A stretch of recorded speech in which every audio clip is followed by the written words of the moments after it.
It's been a few days since Pokemon Legends Arceus was originally revealed, and the internet is still finding a ton of new stuff about this through translations, leaks, and much, much more, including potential brand new Pokemon. Let's dive right in. Butterfree, go!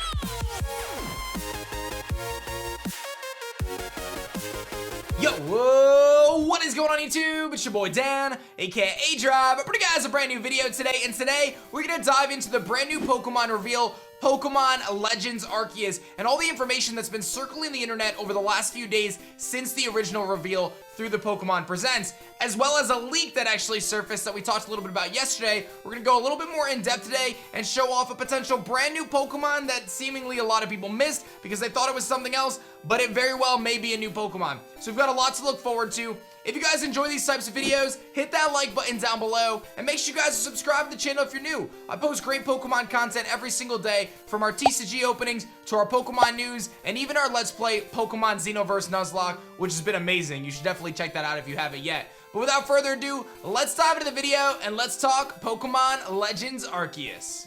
Okay, so for the bulk of this video, I'm actually going to be referencing Eclipse_TT on Twitter because they put together a really cool thread that breaks down a ton of stuff regarding Pokemon's Legends Arceus with the help of translator PokeStarmy, who we actually featured in our most recent video, who's done a ton of translations about a bunch of the different leaks that surfaced prior to the Pokemon Presents that are now getting kind of dove into quite a bit more right now.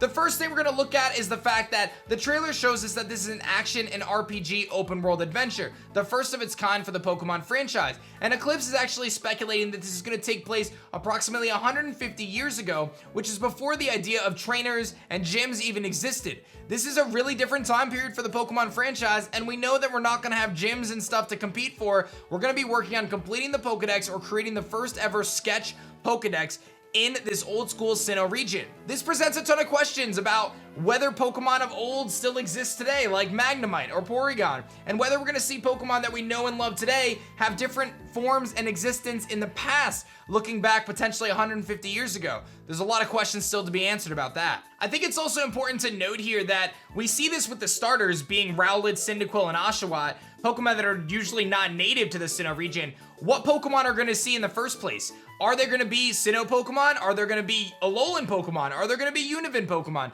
I think we could see a very wide variety of Pokemon here in this brand new old school Sinnoh version. Eclipse also points out a handful of the different aesthetics, like the types of houses that we saw in the trailer, showing that they have different roofs and different types of tags that indicate whether they're key characters or important characters in the storyline.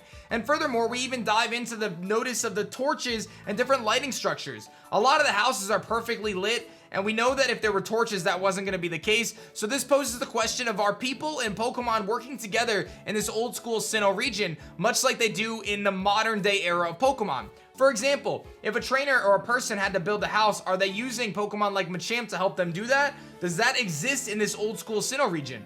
That's remaining to be seen. One of the coolest mechanics is the catching mechanics. Previously in Pokemon franchise history, you have to battle a Pokemon, weaken it, and then ultimately catch it. But it seems as though in this game, there's going to be different elements that allow us to catch these Pokemon by learning their behavior, sneaking up on them, aiming a Pokeball, and then capturing them. That is going to be a very interesting thing to see. How are we going to learn these different behaviors? Are we going to go on various quests across the region to learn about specific Pokemon and types of Pokemon? Are we going to have legendaries that we have to do research on and fulfill different tasks to be able to gather enough information to be able to capture them? The depth that this game could have is immense. We could have so much RPG style elements to this for each Pokemon, each species of Pokemon, each type of Pokemon, legendaries and special Pokemon in general. There's a lot of potential here. From the leaked images, we have a couple different interesting shots here, breaking down some of the different movements and stuff that the character can do, including rolling, hiding, capturing, and then some field effects like running on high-speed Pokemon,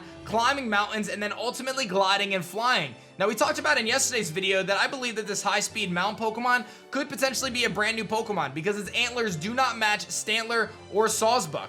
But it could also be an old school form of those Pokemon, so that's remaining to be seen as well. But a lot of questions still left unanswered. Either way, I'm really excited to see what these mounts have in store for us, and we'll talk about that a little bit here later in the video. Further, we look into the battle system, which shows this seamless battle style where you can actually enter battle against an opposing Pokemon in the wild just without changing the field of view or the screen or anything like that. And it seems as though there's no more turn-based battle style as the Pokemon franchise has had for many, many years now, pretty much since the introduction really, but there's going to be an ATB gauge system, which means that Pokemon have their own inner timer that allow them to act independently regardless of what we are doing, which could have to do with some sort of a speed stat for the Pokemon, or maybe it's a new stat altogether. This ATB gauge is most certainly going to turn Pokemon up on its head, and it's going to change the battle mechanics forever in the Pokemon Legends series. Now, we do know that this game is most likely not going to have online connectivity based on the information we have at this point, so with that being said, for a single player adventure, it could be really cool to see these mechanics play out for the first time. Eclipse points out here that if we approach a wild Pokemon and decide to battle it, we must be quick because while we're deciding which attack we're going to use, the Pokemon will not stand still, but they're actually going to attack us, the trainer and the Pokemon, which makes me wonder if Pokemon in the wild can actually attack, will they be able to attack trainers, and will trainers have a health bar themselves?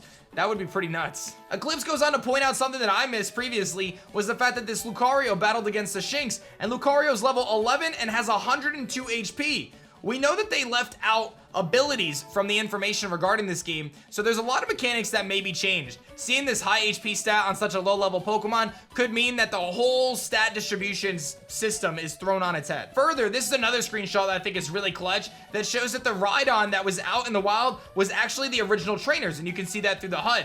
What's interesting here is that this shows that essentially Pokemon should be able to follow us or roam with us out in the wild because this Pokemon is outside of its Pokeball in the wild without being engaged in battle with another Pokemon. So it seems as though Pokemon following you does indeed return in kind of a new, fresh way. Eclipse also goes to point out that on the left and right side of the screen, we can see there's various options like high speed movement functions, riding Pokemon to move faster, dodge, and maybe even attack. And then there's also an icon that indicates what you can do where you are based on using that mountain climbing, or gliding and flying. These icons will turn yellow when we have the opportunity to do just that. Again, we talked about these various mounts and these new Pokemon mechanics like climbing, like flying, and it brings us the question of, are these brand new Pokemon that are going to be used for these utilities instead of HMs? Are they Pokemon of old? The climbing Pokemon looks a little bit like a Nuzleaf. And the flying Pokemon, well, I thought it was originally a Braviary, but I'm not sure. And the mount Pokemon, I don't think it's Stantler or Sawsbuck. So again, still a lot of questions there. Eclipse also points out that there's a handful of different items that we can see, like old Pokeballs. We see Ultra Ball, Citrus Berry Pokeball, Mega Ball, and maybe even a timer or a heavy ball. So it seems as though there's going to be a multitude of different items that we can utilize, and not just a standard Pokeball. I do wonder if we're going to get some sort of apricorn balls like Kurt had. That would be really neat. And now we dive into one of the most important pieces of this, and that is the King/boss battle. And this was something that was translated. We know there's not going to be any gyms or gym leaders or trainers in that regard that we're going to have to face, but it does seem as though that we're going to have these various boss battles that have different HP bars and this yellow aura. We're a little confused as to what this yellow aura is. Is it from an attack? Is it from something else? But either way, this boss Pokemon looks to be like a Pokemon we've never seen before. We also see that the Glade in this image is level 70, so that's pretty wild, meaning that these various boss Pokemon may be incredibly high levels, and we're gonna have to find out what's going down with those. Speaking of that boss Pokemon, we actually have @RagChomp on Twitter who did an artist recreation of this particular Pokemon, and it looks pretty nuts. At first glance, you might think it's a Surfetch'd or a Farfetch'd or something like that, but after seeing them stylize this out, I really do think this could be a brand new Pokemon. I pass the question to you. Do you believe that this is a new Pokemon at this point in time? Or do you think it's just the lighting and all the different color effects, the yellow and stuff, and it's really something else? And if it is something else, what do you guys think it is? Let me know in the comment section below. Eclipse goes on to point out a few other things that I thought were pretty important. Wild Pokemon levels are hidden in the trailer. We do know that you have levels on your Pokemon, as we've seen in other screenshots that you have levels, but for some reason the Wild Pokemon's level is hidden. That makes things very, very interesting. It remains to be seen whether or not this was just simply left out from the footage that we have at this point, or whether they are actually going to hide the wild levels of Pokemon. Maybe the leveling mechanic is totally different and they don't level like natural either. Maybe all Pokemon start at level 1.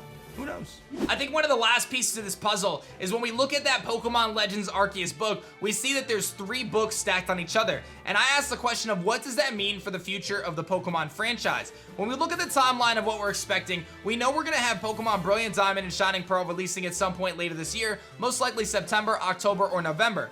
Further, we're gonna have Pokemon Legends Arceus released sometime Q1 next year, 2022. Most likely January, February, or March. My guess would be sometime around Pokemon Day, like we just had the reveal. So let's say end of February. Then what happens? Do we get another main series game out at the end of 2022 in November? Or do they just skip another game altogether and wait till the end of 2023? My speculation at this point is that we're gonna get DLCs for Pokemon Legends Arceus, much like Legends of Zelda Breath of the Wild rolled out with DLCs, and we could see a potential DLC for the end of 2022, the beginning of 2023, and then ultimately rolling out Generation 9 at the end of 2023 as well. That's a long way in the future, and it's a lot of speculation, but it's certainly exciting to think about, and I cannot wait to see what is next in the Pokemon franchise. So I pass the question on to you. What do you think about this potential brand new Pokemon that we see in this boss battle feature? Do you actually think it's a brand new Pokemon? And what are your thoughts on everything else regarding Pokemon Legends Arceus? If there's anything that you think I missed in this video or any of the coverage that we've done so far, feel free to leave a comment in the comment section below, letting me know what you want me to cover on the channel as we kind of wrap up our initial coverage of Pokemon Legends Arceus and Pokemon Brilliant Diamond and Shining Pearl. I'm sure there's going to be plenty of news coming out over the coming weeks and months, so be sure to subscribe to the channel so you don't miss out on it, as I'll have it for you guys here, and it's going to be awesome. I'm really excited about it, and I hope you guys are too. Thank you so much for watching this one, and I'll see you guys on the next one. Peace. If you guys enjoyed this video, check out this one right here. Otherwise, you should totally check out this video. They're both awesome, you're pretty awesome, and I'll see you guys on the next one.